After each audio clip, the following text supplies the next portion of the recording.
Salut à tous, c'est Hugo Mouton. On se retrouve aujourd'hui pour une nouvelle vidéo et on va reprendre la petite habitude que j'ai pris l'an dernier, enfin en début d'année dernière, à vous refaire une vidéo à chaque sortie de nouvelle livrée d'une écurie de Formule 1 pour la saison 2024. Et on va commencer donc cette petite série de 10 vidéos, parce qu'il y aura 10 livrées et 10 monoplaces.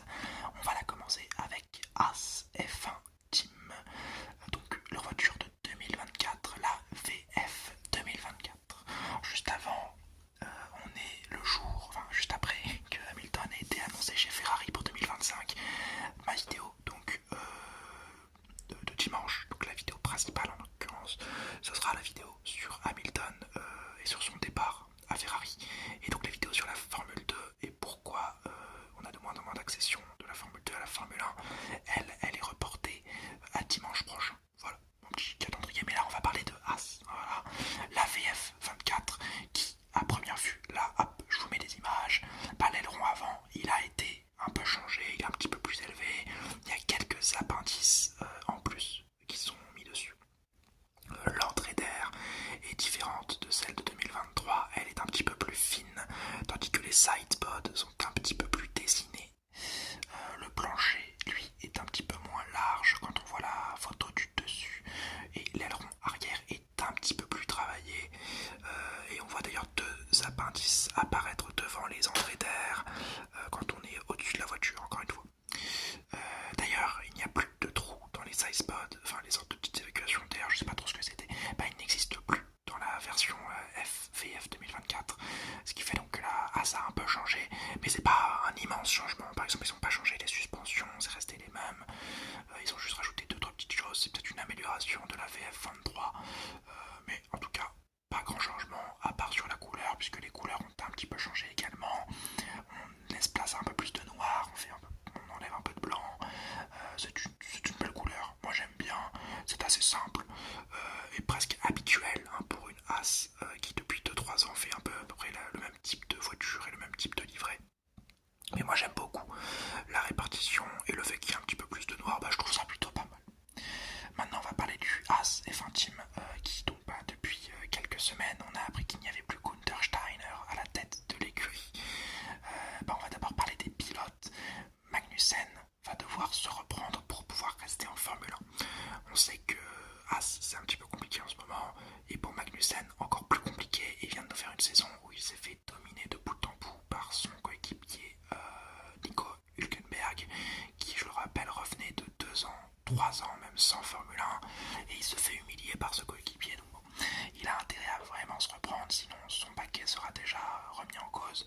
On sait que depuis le renvoi du projet Andretti, par exemple Colton Herta peut venir toquer à la porte de As et ça peut mettre la pression à Magnussen, tout comme Oli Berman s'il fait une très bonne saison en Formule 2, pareil, ça peut être promu en Formule 1 et dire au revoir à Magnussen. Tandis que Hülkenberg, lui, déjà il doit maintenir son niveau, maintenir l'écurie à flot pour devenir un petit peu le leader de cette écurie, parce que 2 saisons d'affilée en étant le meilleur, tu es un petit peu le leader, en tout cas le meilleur pilote de l'écurie. Et peut-être il faut qu'il fasse ça pour mieux se vendre au projet Audi qui arrivera en 2026, parce qu'effectivement Hülkenberg est allemand, Audi on sait qu'il y a une rumeur comme quoi ils veulent des pilotes allemands. C'est le bon fit, c'est un très bon fit si Vettel ne revient pas, et comme ce qu'il a dit à Toto Wolff, il veut pas revenir rouler, parce que Toto Wolff est venu le démarcher, j'ai vu des rumeurs sur ça, sur une possible présence en Formule 1 chez Mercedes en 2025. Il allait le démarcher, Vettel a dit non, je ne veux plus rouler. Le pilote allemand, il y en a 2, c'est Schumacher ou Hülkenberg, et je pense que Hülkenberg, s'il fait une bonne saison chez As cette saison, s'il se montre très fort, il y a moyen que ce soit lui qui signe chez Audi pour 2026.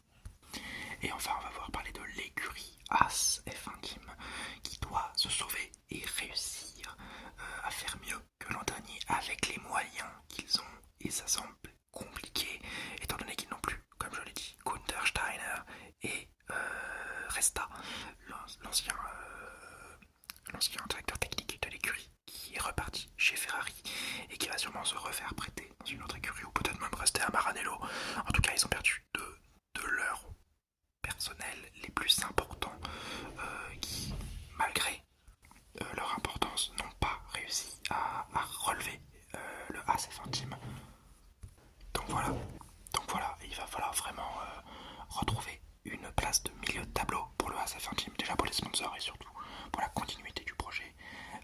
Et après, si on me demande mon avis, personnellement, j'ai assez peu d'attentes parce que je pense que ça finira 8ème au mieux.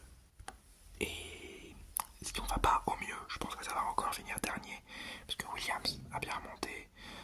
AlphaTauri qui s'appelle maintenant Visaka. Bon, on en parlera lors de l'apparition de leur livret. Mais voilà, je pense que ça va se batailler entre AlphaTauri, As et peut-être Sauber, enfin Stake F1. Mais bon, je pense sincèrement que As va finir entre 8ème et 10ème du championnat. Je vois pas mieux en fait, je vois pas comment il pourrait faire mieux. Et bien voilà, c'est la fin de cette courte vidéo. Vous connaissez ce genre de petite vidéo un petit peu courte. J'espère qu'elle vous aura plu. Si c'est le cas, n'hésitez pas à mettre un petit like, à commenter si vous avez des idées de vidéos et à vous abonner pour suivre mes vidéos. Je vous souhaite une très bonne soirée. J'espère